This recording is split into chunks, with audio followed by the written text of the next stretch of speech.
Assalamu alaikum, peace be on all of you. I would like to start by saying that I have a brotherly love and a respect for everybody.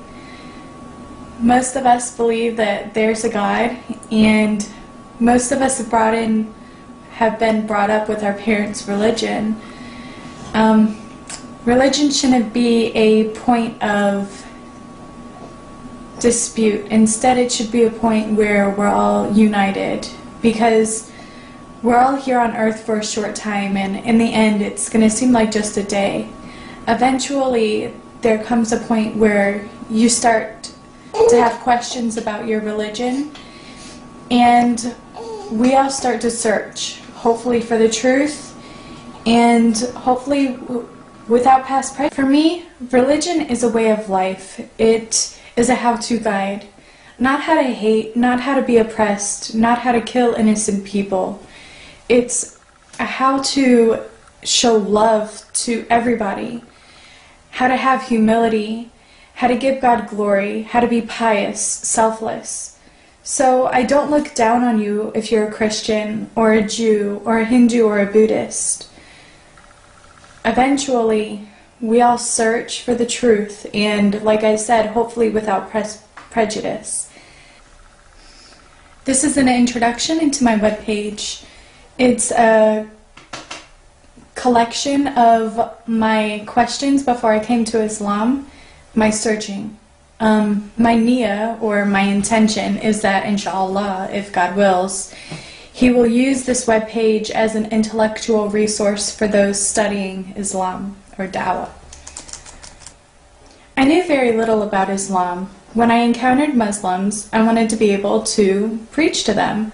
I wanted to convert them, and that might seem a little audacious, and it was, but here's my background.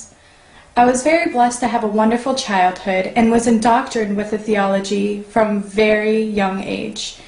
And I was raised with a deep-rooted knowledge of my faith. For example, the Heidelberg Catechism, Canons of Dort, and shorter and longer catechism were regular reference guides for the kind of studying that I regularly did as a child. I was raised as a Presbyterian Protestant Christian, went to church 2 times on Sundays, went to catechism and prayer meetings on Wednesdays, was raised in a Christian private school all my life, have 3 uncles who are ordained ministers, and my father is an extraordinary man who's also an ordained minister. My grandparents were missionaries to Africa, Kenya. One of my uncles is currently on the mission field in South Africa, preaching mainly to Muslims. I praise God for my childhood, and I wouldn't trade it for the world. Religion was not just a name for me, and it's not just a name for me. It was my identity, a source of serenity. I felt a sense of fulfillment with studying and the knowledge of my religion. So I felt very confident in my faith, and I'd propagated Christianity before and thought I would have no trouble talking to these Muslims about religion. So I started asking them questions about Islam, not for my knowledge, but just to open the topic and to see where I could wedge in Christianity. Even though I knew nothing about Islam, I was trying to just tell them a little bit about Christianity and hopefully get on a conversation or a dialogue with them.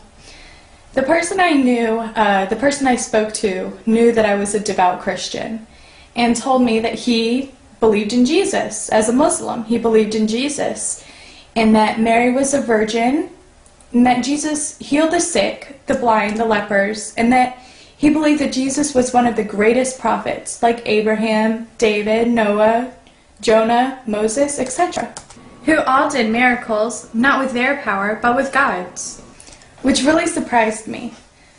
I didn't know that they believed that. I told him that I heard someone say that Muslims worship Muhammad, which is hilarious now thinking about it, but that was my distorted view of Islam. I knew nothing about it. So he told me that, I told him that I heard that Muslims believe that Muhammad was the Messiah instead of Jesus. He believed that Jesus was the Messiah, translated Christ. And he laughed and said that he believed that there was only one God. And this God created the universe. He sustains it. He is absolute and eternal. He was never born. He does not procreate. He's not a man. And he is above comprehension. So he can't be Muhammad. I started explaining the theology behind Jesus' divinity. The person was not convinced at all and said he believed in only one God, and he's not a man. I told him that I too only believed in one God, and he's not a man, which sounds funny now, but as a Christian, you honestly believe something that has been placed into you as a child.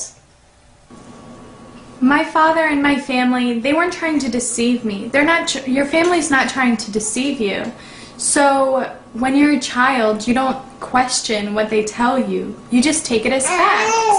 And that's the difference between being a child and being a mature adult.